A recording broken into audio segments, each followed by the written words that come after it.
Hi friends, idli dosa சாப்பிட்டு போர் அடித்த குழந்தைங்களுக்கு யோசிக்காமல் இது செஞ்சு கொடுத்துருங்க சட்டுன்னு. இதுக்கு மாவெல்லாம் அரைக்க தேவையில்லை.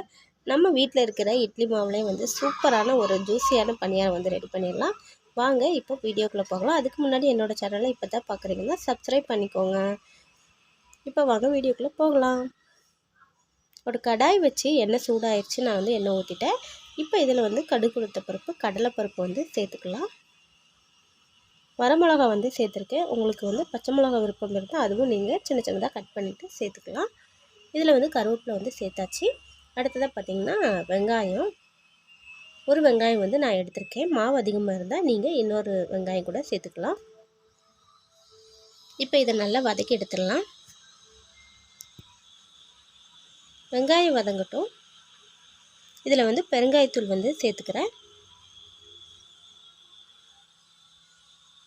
வெங்காயத்தூள் சேர்த்ததுமே பார்த்திங்கன்னா நல்ல வாசனையாக இருந்துச்சு. இப்போ வந்து இட்லி மாவில் சேர்த்துக்கிறேன். கொஞ்சமாக வந்து உப்பு சேர்த்துட்டு தண்ணி சேர்த்துட்டு தோசை மாவு பதத்துக்கு எடுத்துக்கலாம். இதில் வந்து மஞ்சத்தூள் வந்து நான் சேர்த்துருக்கேன். மஞ்சத்தூள் சேர்த்தா கொஞ்சம் நல்லா கலராக இருக்கும். அப்படி இல்லைன்னா பார்த்திங்கன்னா வெள்ளையாக இருக்கும். மாவு பார்த்திங்கன்னா கெட்டியாக இருக்கக்கூடாது, ரொம்ப தண்ணியாகவும் இருக்கக்கூடாது. தோசை மாவு பதத்தில் எடுத்துக்கலாம். இப்போ வந்து பணியாரக்கல்லில் வந்து வச்சு அதில் வந்து எண்ணெய் ஊற்றிருக்கேன். எல்லா மாவையும் ஊற்றி எடுத்துக்கிறேன். ரொம்பவே ஈஸியாக நம்ம வந்து தோசை இட்லி செய்கிற நேரத்தில் செஞ்சிடலாம். ஒரு மூடி போட்டு மூடி வச்சுட்டேன். இப்போ பாருங்கள், ஒரு துளி கூட ஒட்டவே இல்லை. திருப்பின உடனே சூப்பராக வந்துச்சு. இந்த மாதிரி ஒரு குச்சியோ கத்தியோ வச்சுட்டு திருப்பி போட்டிங்கன்னா ஈஸியாக இருக்கும். இப்போ வந்து நல்லா வெந்ததுக்கப்புறமா எடுத்துக்கிறேன். குத்தி பாருங்கள், ஒட்டாமல் வந்துச்சுன்னா உங்களுக்கு உள்ளே வெந்துருச்சுன்னு அர்த்தம்.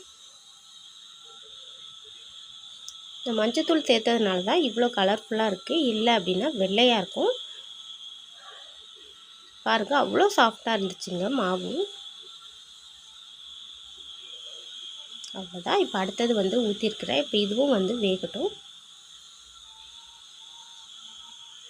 யாருக்கெல்லாம் பணியாரம் பிடிக்கும்னு கீழே கமெண்ட் பாக்ஸில் கமெண்ட் சொல்லுங்கள். எனக்கு ரொம்பவே பிடிக்கும். இப்போ வந்து நான் சாப்பிட போகிறேன். வாங்க சாப்பிட்லாம். அடுத்த ஒரு வீடியோவில் அடுத்த ஒரு ரெசிபியில் சந்திக்கலாம். மறக்காமல் சப்ஸ்கிரைப் பண்ணி லைக் பண்ணிக்கோங்க. பாய்.